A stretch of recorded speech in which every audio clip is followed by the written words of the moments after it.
Nossa saudação aos nossos irmãos que nos acompanham na nossa atividade. Momento em que damos início, né, a mais uma atividade de reflexão, de estudo da nossa doutrina espírita.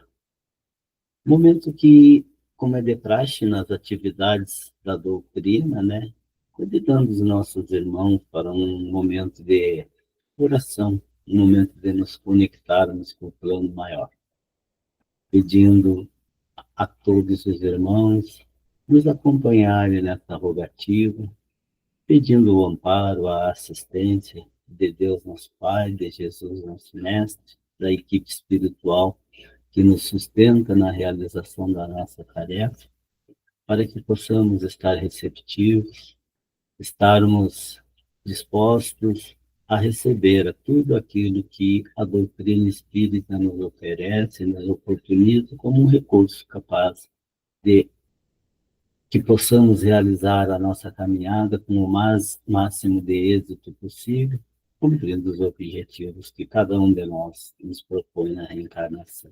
Que assim seja. Então, meus irmãos, após essa breve rogativa, né, o tema que nos foi proposto, que vamos refletir hoje, é dar a César o que é de César. A referência para a nossa reflexão está lá nos itens de 5 a 7 do capítulo 11º do Evangelho segundo o Espiritismo. Então, ao se, ao se retirarem, né, os fariseus, então a passagem evangélica a qual o tema se refere, em termos de dai a César o que é de César, né, como dizendo capítulo de 5 a 7 itens de 5 a 7 do capítulo 11º do Evangelho segundo o Espiritismo. Então ela nos diz o seguinte: ao se retirarem, os fariseus combinaram entre si comprometer Jesus em suas palavras. Enviaram seus discípulos em companhia dos herodianos para lhe perguntar: Mestre, sabemos que o Senhor é verdadeiro e que ensina o caminho de Deus de acordo com a verdade, sem discriminar a quem quer que seja. Diga-nos, diga-nos então, qual é a sua opinião sobre este assunto? Devemos ou não pagar o tributo a César? Entretanto, Jesus, conhecendo-lhes a malícia, disse: Hipócritas, por que querem me tentar? Mostrem-me a moeda exigida para o pagamento do tributo. Tendo eles mostrado a moeda, Jesus perguntou: De quem é esta imagem e essa inscrição? De César. Certo. Então Jesus respondeu: Dai a César o que é de César, e a Deus o que é de Deus. Ao ouvirem a resposta, admiraram-se com ela e deixando Jesus se retirar. Então está lá em Mateus, capítulo 22, itens versículos de 15 a 22. E em Marcos, capítulo 12, versículos de 13 a 17. Então, essa passagem do Mestre mostra claramente, né, ao analisarmos ela, a gente percebe claramente, através da passagem evangélica, uma das dificuldades enfrentadas pelo Mestre em sua estada na existência física, aonde o nosso Mestre Jesus passou por muitas situações de dificuldade, de muitas situações caracterizadas pela falta de crescimento, pela falta de humildade, enfim, de humanidade daqueles que viviam na época. E, naturalmente, não foi por outra razão que Deus, nosso Pai, enviou o Mestre Jesus para mostrar um caminho de luz, um caminho de evolução, de modo a que pudesse a humanidade dar alguns passos à frente em relação à questão da moralidade. já que, na realidade, em relação à ciência, ao desenvolvimento intelectual, isso acontece com naturalidade, sendo que, como a própria doutrina espírita nos coloca, a questão moral, a evolução moral, ela é uma situação que demora mais, que ela é mais lenta. Com toda certeza, analisando tanto quanto já evoluiu a humanidade mais de 2.000 anos atrás, né? O quanto ela evoluiu nos aspectos da ciência, nos aspectos da intelectualidade, e o quanto está defasada ainda essa evolução naquilo que diz respeito às questões morais. Houve realmente avanço, mas, na realidade, a passos muito mais lentos, muito mais demoradamente do que a evolução que se processa em termos da intelectualidade, da evolução da ciência como um todo.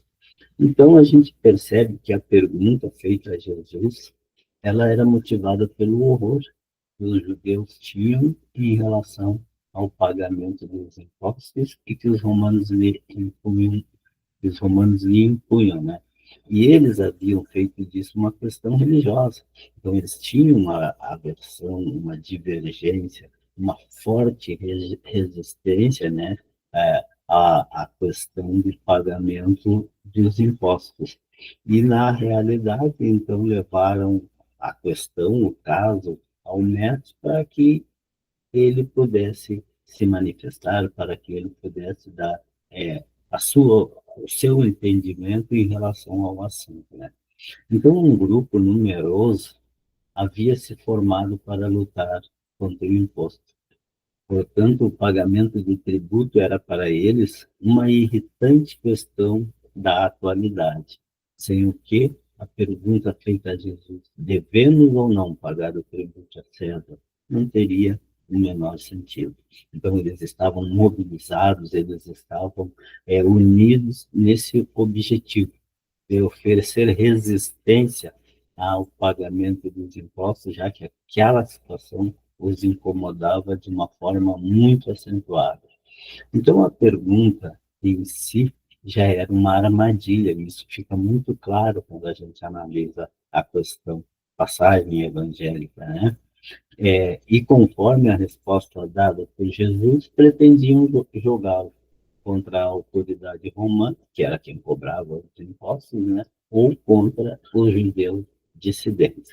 Então, com toda certeza, e o método, com a sua sabedoria, com a sua evolução moral e espiritual, naturalmente percebeu que aquilo era uma armadilha e que estavam tentando utilizar aquela situação de dificuldade e de oposição que os judeus realmente tinham em relação ao pagamento dos impostos e ofereciam uma grande resistência àquilo que o mestre trazia como novidade para a humanidade, qual seja aspectos relativos, aprendizados relativos à questão do espírito imortal.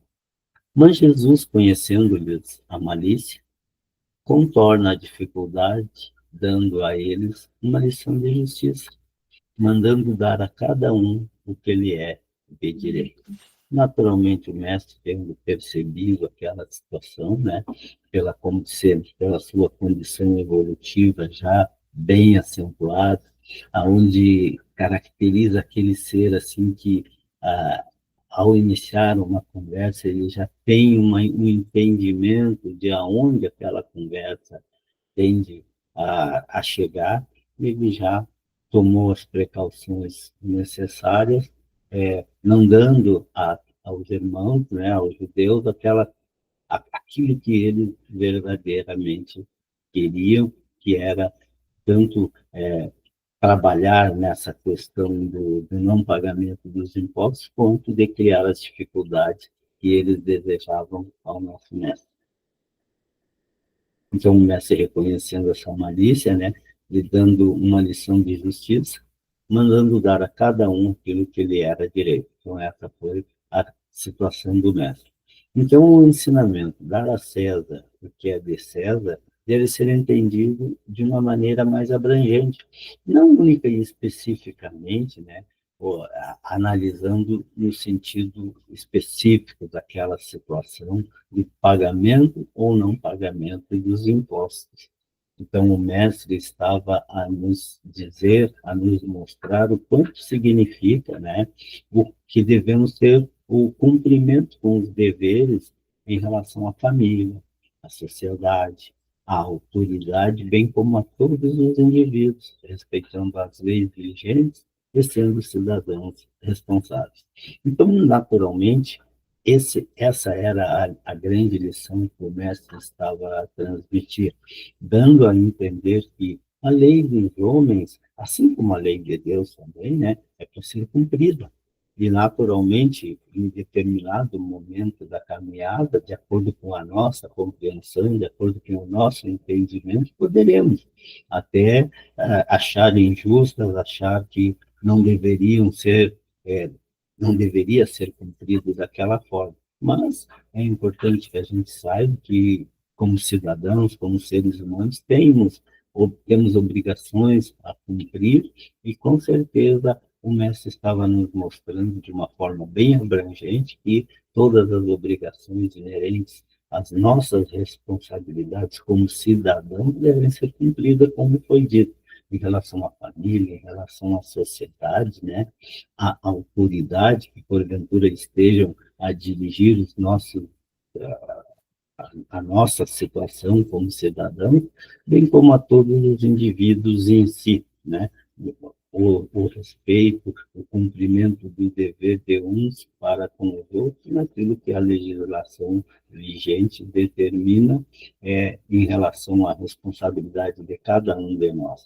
Então, o ensinamento do mestre era bem mais abrangente do que aquela situação específica do pagamento de impostos, né?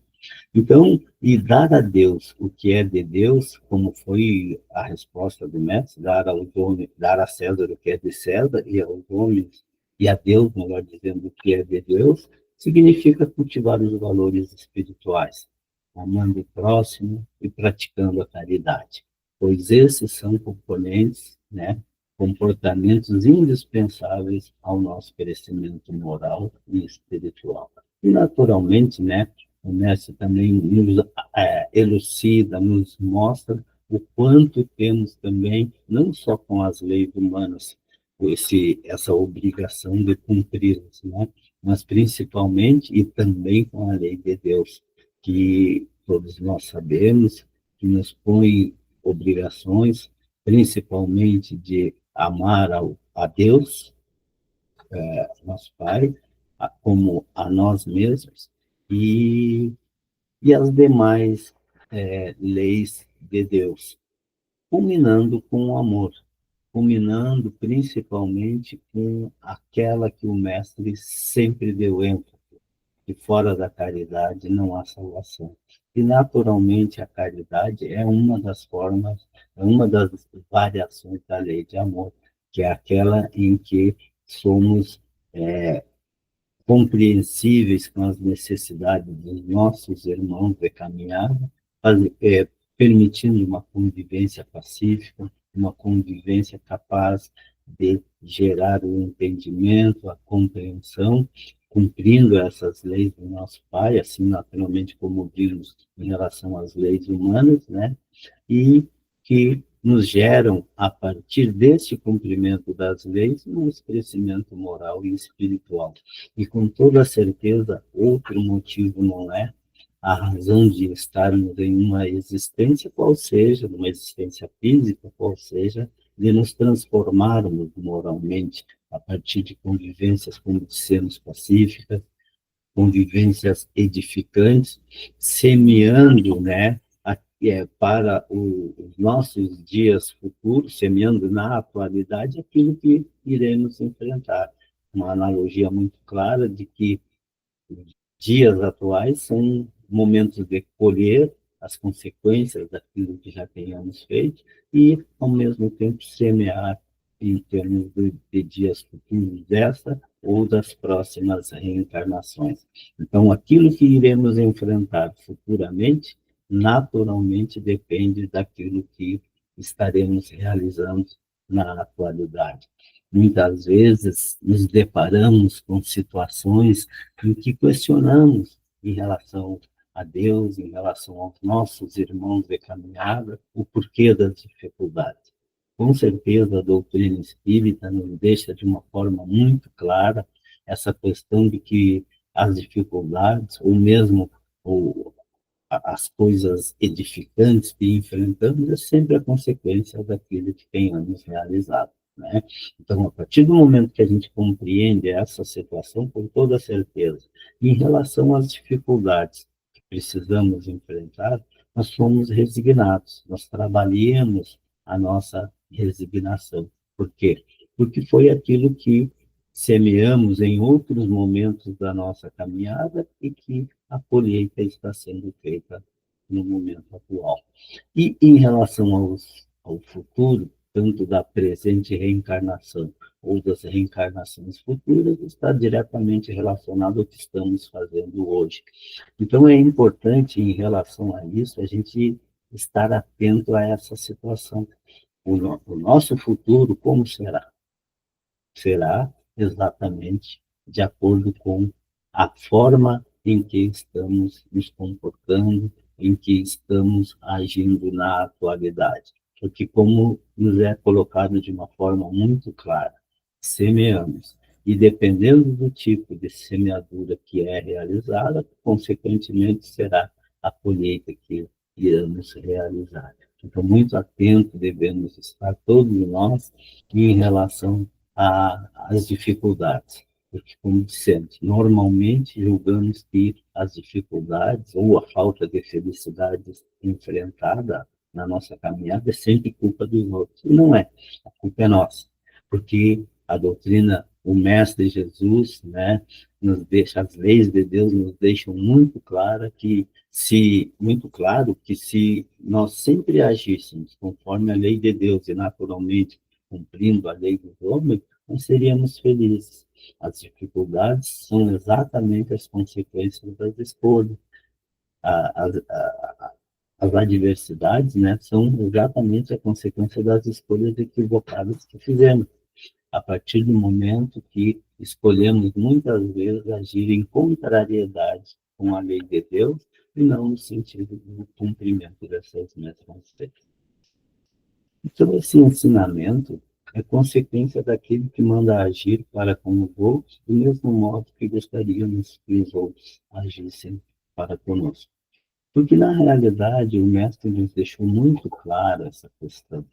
Porque quando nós estivermos numa situação em que venhamos a estar em dúvida de como agir com o nosso semelhante, como seria o correto de eu agir em relação ao nosso semelhante diante de uma determinada circunstância, diante de uma determinada situação.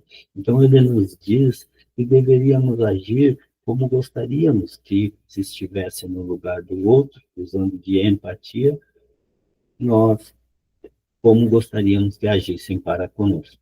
Então, é, é exatamente esse o caminho, é a solução que o Mestre nos recomenda. Agir para com os outros do mesmo modo que gostaríamos que os outros agissem conosco. Ou no seu sentido inverso, né? Não fazendo ao outro, não agindo em relação ao outro, como não gostaríamos que o outro agisse com nós.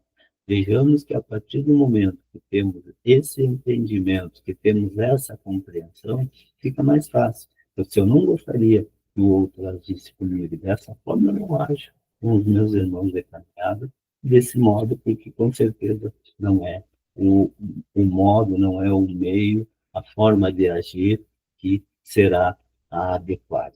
Mas, na grande maioria das situações, se a gente observar as leis de Deus, a gente vai saber exatamente como agir. Né? Aquelas situações em que haja dúvida é que usa-se esse critério e, pelo que o nosso mestre nos coloca, e analisando realmente essa situação, ela fica muito clara e muito fácil da gente escolher a forma mais adequada, mais justa de agirmos com os nossos irmãos de caminhada, de forma a que a nossa situação de que a nossa semeadura possa ser mais edificante, por conseguinte, né, que venhamos a enfrentar menos dificuldades.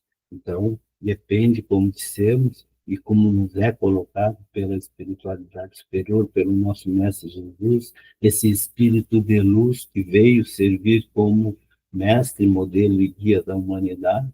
Então, com certeza, a cada situação de dificuldade, a cada situação de dúvida que porventura venhamos a enfrentar, sempre possamos recorrer àquela máxima.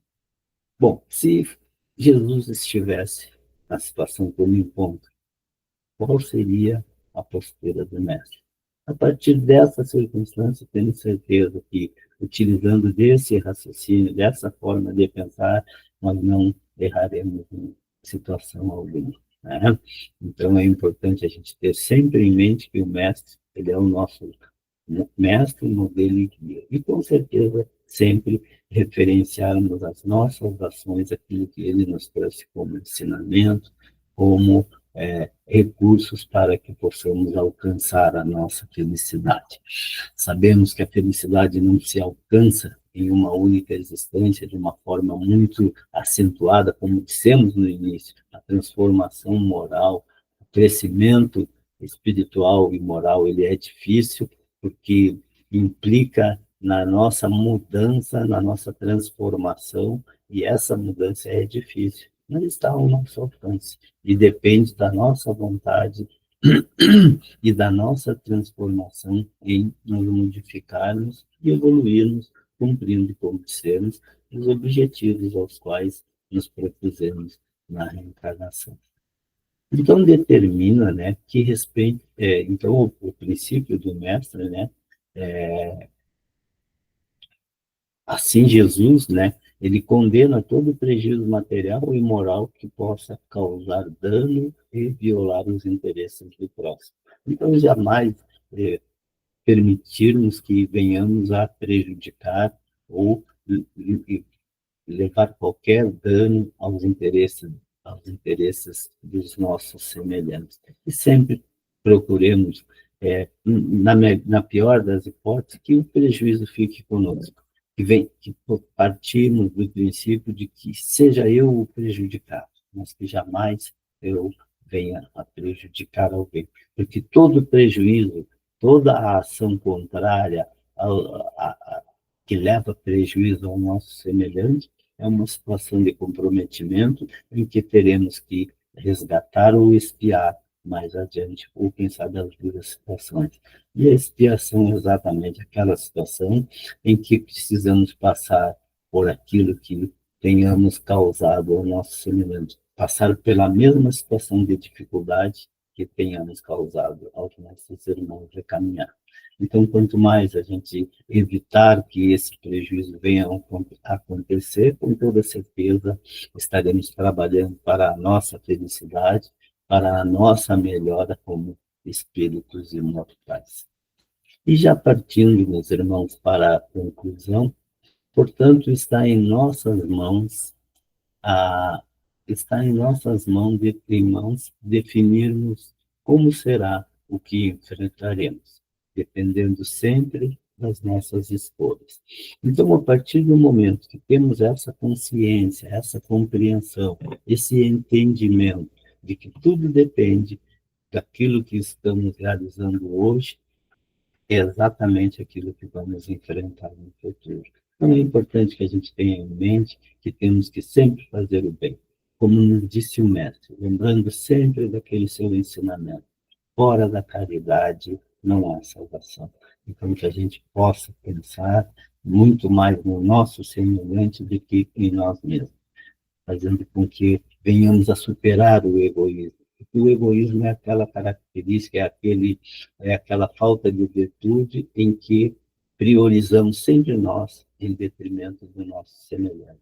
E, na realidade, que possamos ter essa compreensão de nos colocarmos, né, no lugar do nosso semelhante, utilizando da empatia e sempre fazendo o bem, sempre buscando cumprir as leis de Deus, não nos comprometendo, porque com certeza, como a doutrina espírita nos diz, Se as nossas ações fossem sempre pautadas, estarem em conformidade com a lei de Deus, nós seríamos felizes.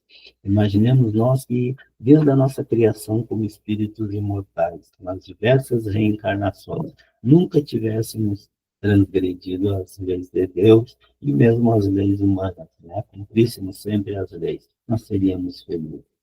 Mas é importante que a gente saiba que a felicidade absoluta, ela não é para o nosso tempo, para o nosso momento, né?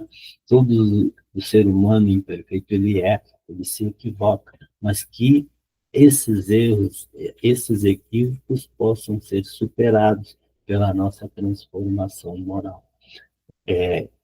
E com esse entendimento e com essa compreensão, possamos todos nós cada vez mais dar um passinho à frente, porque a evolução, ela, como dissemos já desde o início, a evolução moral, ela é difícil, não tem como acertar-nos sempre.